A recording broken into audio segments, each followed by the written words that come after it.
G'day, Pastor Blake here. Thanks so much for watching this message today. I pray that this sermon and resource would help grow you in your relationship with Jesus, also in conjunction with a local church. If you have any questions about our church, you can head to our website, devonportcoc.com.au. Again, thanks for watching this message today, and I do hope that it blesses you in your love and devotion towards Jesus Christ.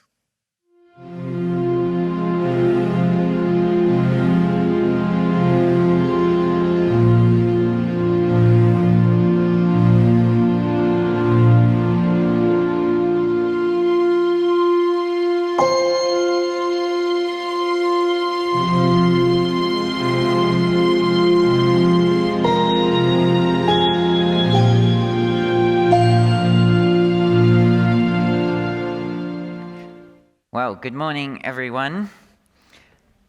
Last week, we began a series in the book of Ruth.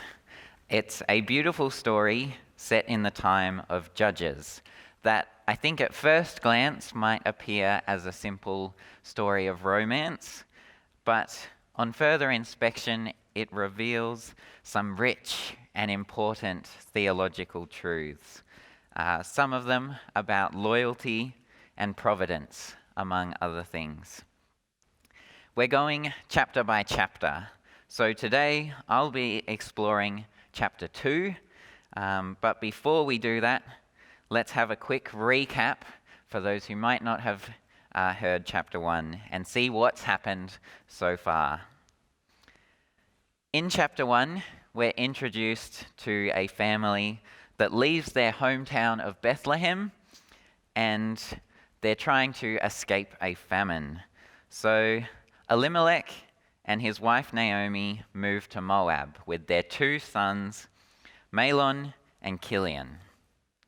But though they moved and found food, tragedy still strikes, and Elimelech dies. Mahlon and Chilion take Moabite wives, but both sons also die before either of them could have any children. So Naomi is left with 2 daughters-in-law. One, Orpah, goes back to her family, but the other, Ruth, insists on staying with Naomi. Where you go, I will go. Where you stay, I will stay. Your people will be my people, and your God, my God. Such famous and powerful words. Ruth, we see, has incredible perseverance and fidelity. She is loyal to her mother-in-law, Naomi.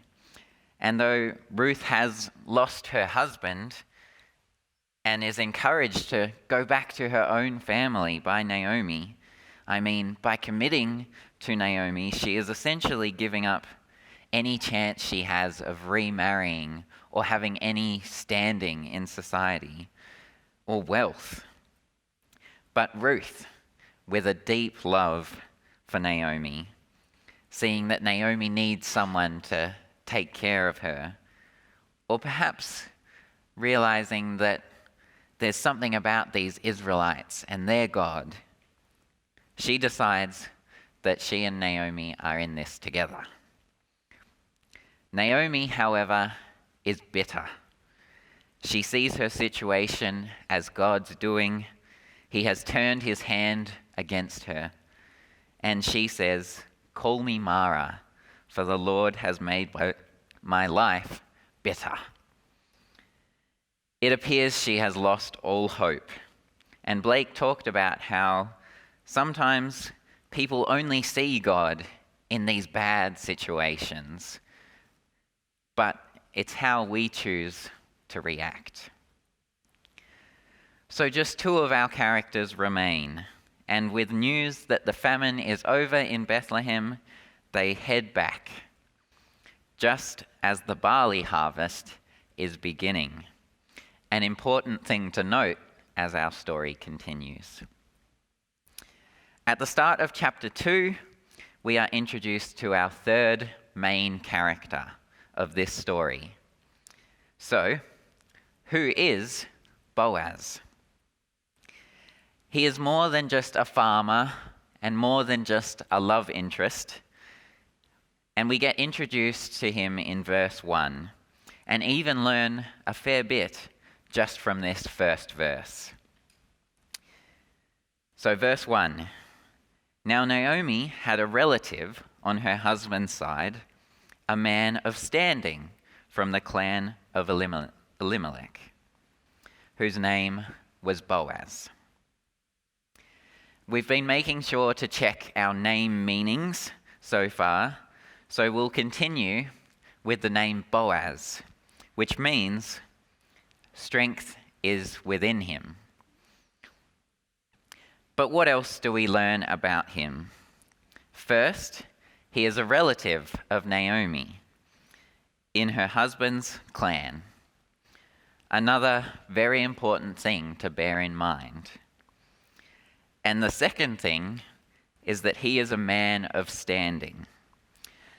The original Hebrew, and forgive me if I get this a bit wrong, is Ish Gibor Hail. And this gives us a good glimpse into his character.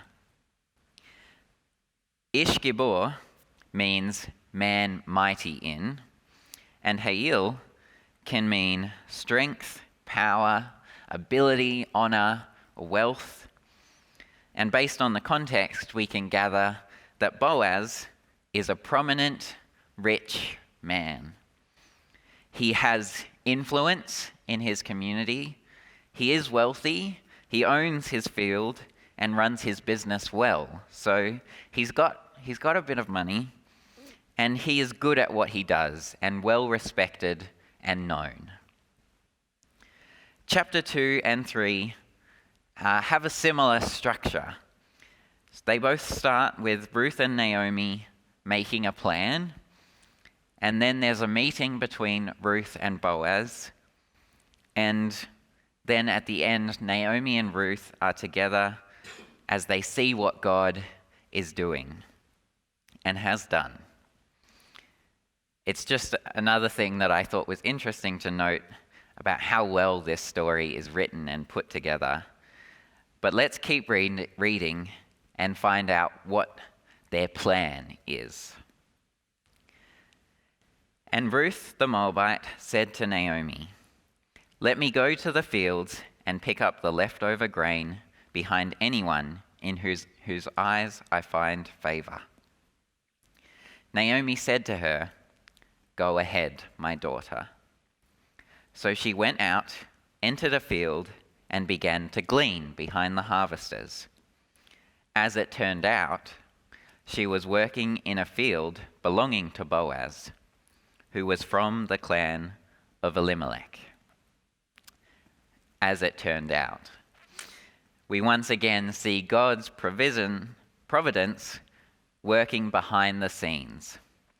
It is no accident that Ruth ends up in Boaz's field. God is at work. Something else that I think is important to note before we move on, though, is Ruth's attitude.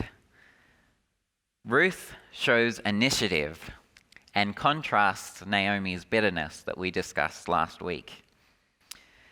Ruth knows of this custom of gleaning, and she's determined that she will go and find food for herself and for her mother-in-law. I think Naomi at this point sees no way out of her situation. Her husband and her sons have all died, and I think she's sort of determined that she's just going to sit in her grief and her bitterness until she herself dies as well. But Ruth has not given up. Perhaps you see this and you can think of a time where you've been in a situation like this. Whether you have had a Ruth in your life step up for you while you grieve and help you get through it. Or perhaps you can think of a time where you've been a Ruth to someone else. In Leviticus, we find this law. In Leviticus chapter 19, verses 9 to 10. When you reap the harvest of your land, do not reap to the very edge of your field, or gather the gleanings of your harvest. Do not go over your vineyard a second time, or pick up the grapes that have fallen. Leave them for the poor and the foreigner. I am the Lord your God. I think it's fair of me to say that we have a habit of skipping over the law, saying that it's too boring or it's not applicable. And I know I've definitely been guilty of it too. It's definitely a hard slog if you try and read through it all in one go. But there is beauty in the law, as it gives us glimpses into God's character. This is a law that is not necessarily just morally right or wrong, but it shows God's heart for the poor and the neglected, that they might have some way to survive and be provided for. Just because it was the law, though, does not mean that this practice was safe. Women out gleaning were not guaranteed protection from those working around them, or protection from the abuse or violence that might come their way. Even today, women are still harassed at work, let alone in a time where everyone did as they saw fit. Nevertheless, Ruth is determined to look after her mother-in-law. And though I don't think Naomi is fully with it, sort of based on her warningless response to Ruth, where later she will think of Ruth's safety, later in this chapter, Ruth still seeks permission from Naomi to go out and try. Let's continue reading from verse 4. Just then, Boaz arrived from Bethlehem and greeted the harvesters. "The Lord be with you." The Lord bless you," they answered. Boaz asked the overseer of his harvesters, "Who does that young woman belong to?" The overseer replied, "She is the Moabite who came back from Moab with Naomi." She said, "Please let me glean and gather among the sheaves behind the harvesters." She came into the field and has remained here from morning till now, except for a short rest in the shelter. So Boaz said to Ruth, "My daughter, listen to me. Don't go and glean in another field, and do not go away from here. Stay here with the women who work for me. Watch the field where the men are harvesting, and follow along after the women. I have told the men not to lay a hand on you. And whenever you are thirsty, go and get a drink from the water jars the men have filled." At this, she bowed down with her face to the ground. She asked him, "Why have I found such favor in your eyes, that you notice me, a foreigner?" Boaz replied, "I've been told all about what you have done for your mother-in-law since the death of your husband, how you left your father and mother and your homeland and came to live with a people you did not know before. May the Lord repay you for what you have done. May you be richly rewarded by the Lord, the God of Israel, under whose wings you have come to take refuge." "May I continue to find favor in your eyes, my Lord," she said. "You have put me at ease by speaking kindly to your servant, though I do not have the standing of one of your servants."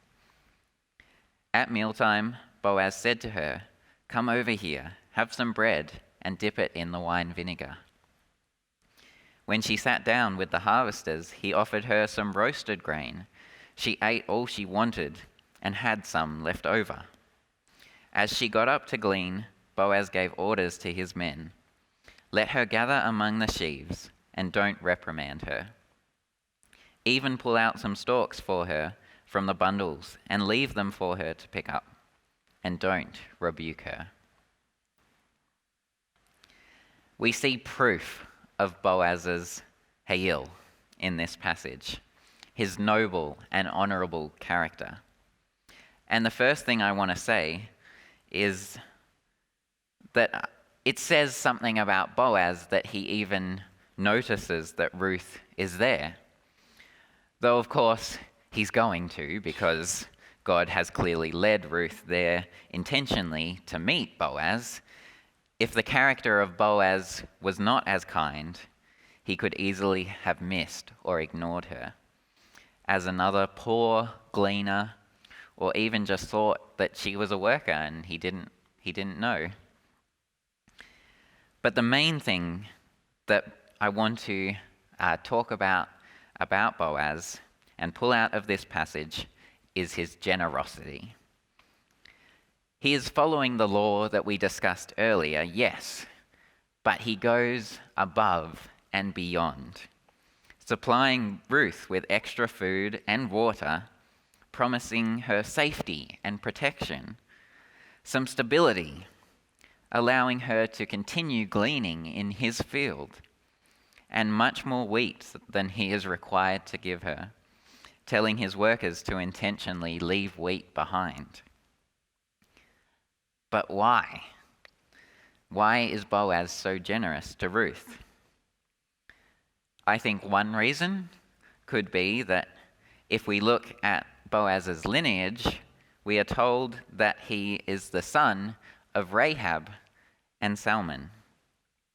Rahab was a prostitute living in Jericho and is known for hiding Israel's spies and helping them escape before the famous story of Joshua leading the Israelites around Jericho's walls. For these actions and her faithfulness, she and her family were spared from the destruction of that city. Boaz's compassion for Ruth, a Moabite, a foreigner, could have come from a strong connection to this previous story of a Gentile being accepted into their culture and community. Where others would have looked down on Ruth because of this, Boaz knew that the strength of Ruth's character didn't come from her race, and his mother was proof of that. The second reason I would expect is that Boaz clearly understands that his land, his livelihood, and his wealth have all come from and belong to God. This law to help the poor and foreigner comes out of God's love for everyone. And though we all find ourselves in different positions, God will make a way to provide for those less fortunate.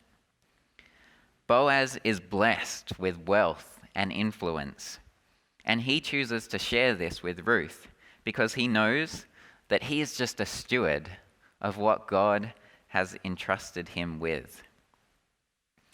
Further proof of this is in his greeting to his workers, "The Lord be with you." It's easy for us to assume that that was commonplace and that everyone greeted each other like that in the time. But in my research, it pointed out that it wasn't used that frequently in this setting with a manager and his workers in the workplace. So it shows that Boaz included God in every part of his life. And again, he saw his provision in what they were doing in the fields. Potentially that was even amplified by at least 10 years of famine and struggling. But another reason that Boaz goes above and beyond this requirement of the law comes from his own mouth. "I've been told all about what you have done for your mother-in-law since the death of your husband."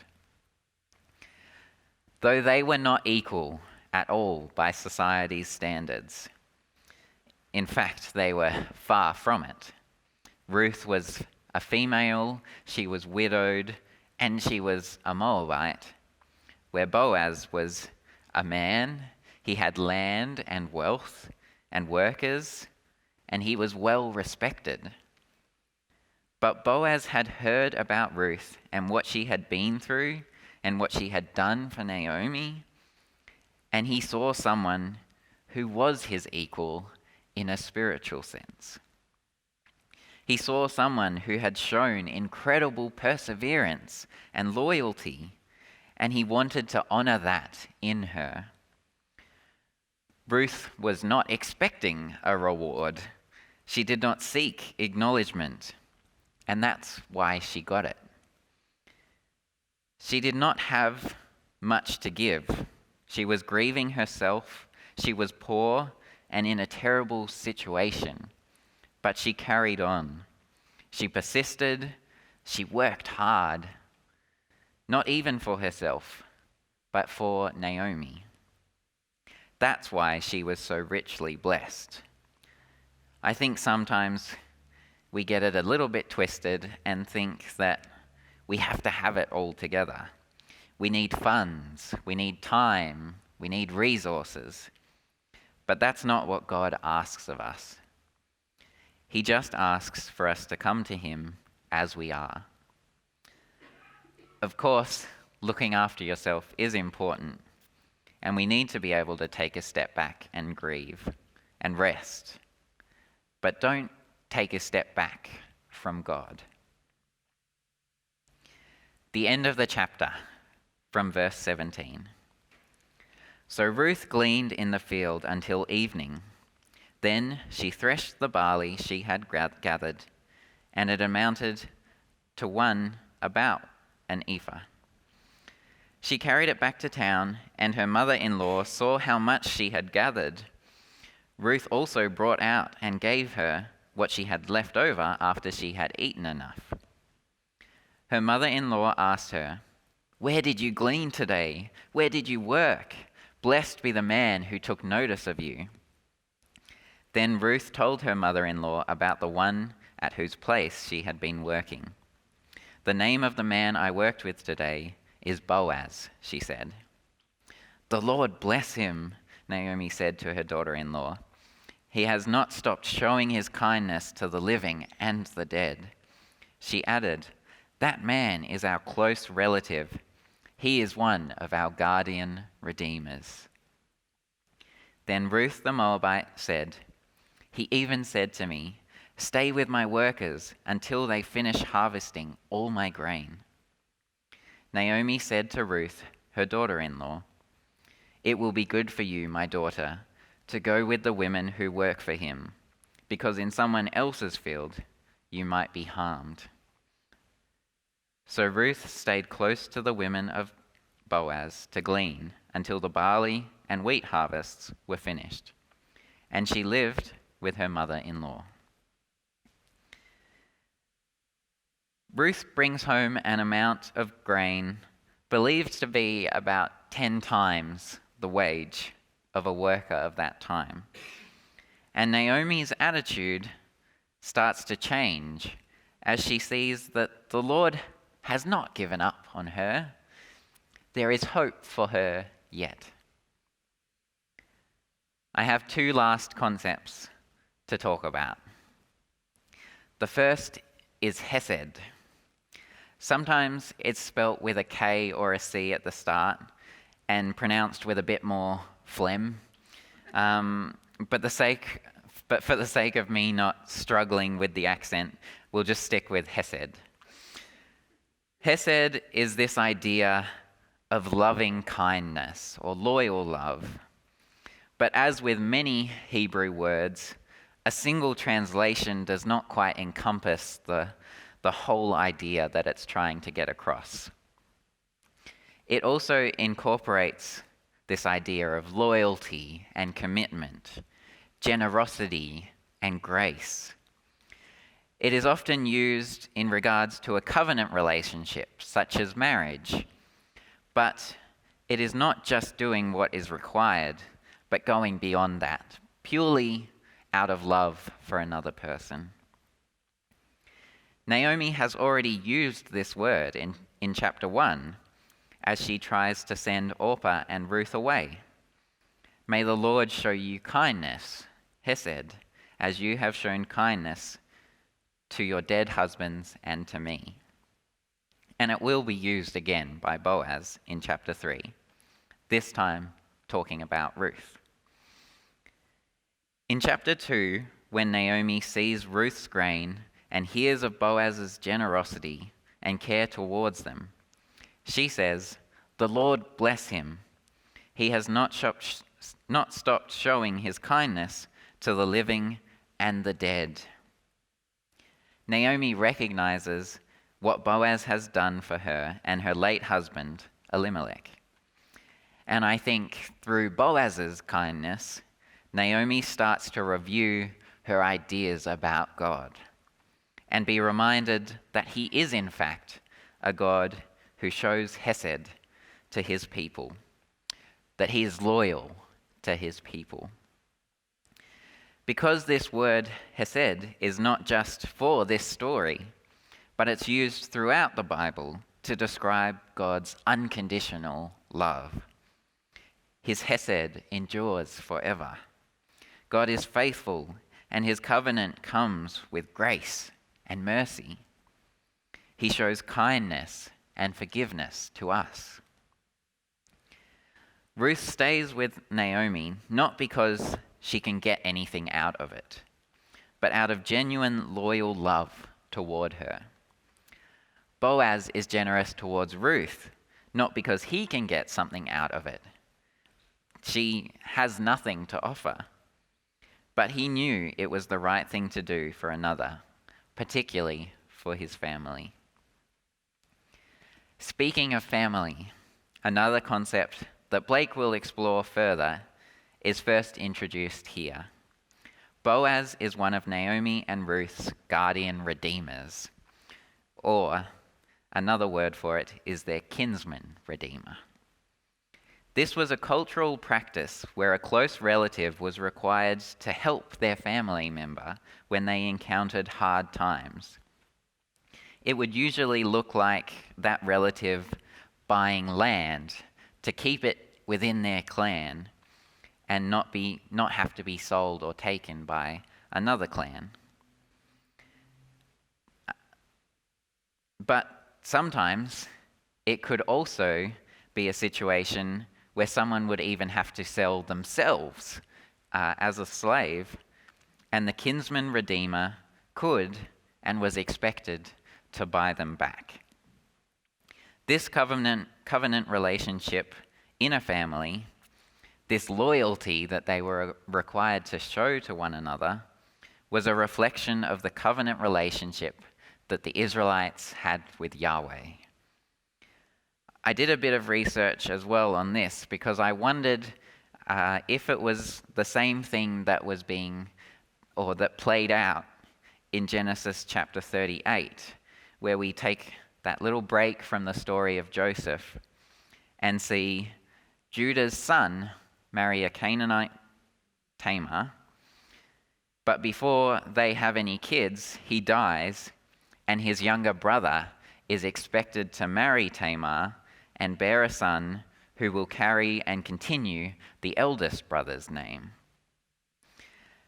That story goes a little off the rails, but apparently these two concepts are separate, but they are very much tied together in what we see playing out in Ruth.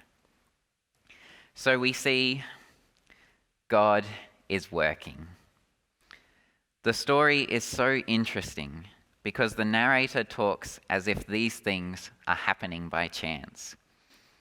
They do not really mention God, but we can so clearly see that Ruth and Naomi are led back to Israel at the start of the barley harvest, so that Ruth can seek out a field to glean. God intentionally leads her to Boaz's field, a generous and loyal man who is incredibly kind to Ruth and Naomi. He has already provided much more than required, and in the next 2 weeks, we will see how his role as a close relative and a kinsman redeemer will play out. God is an author, writing our stories, weaving them together, getting us where we need to go. I don't really believe in coincidences, and I made this calendar last year, and on Tuesday, we're going to flip them over to August, where I'll be looking at Ruth and Naomi for the next 2 weeks as we continue this series. And I'll be reminded that God can see the whole timeline, and that we're not doing this series by accident. Can you see God working like that in your life? Whether you've been a Christian for a long time or just a little, God is always doing something. And with the power of hindsight, I'm sure that there is a series of events that have led you to where you are today. Why not have a think about that today?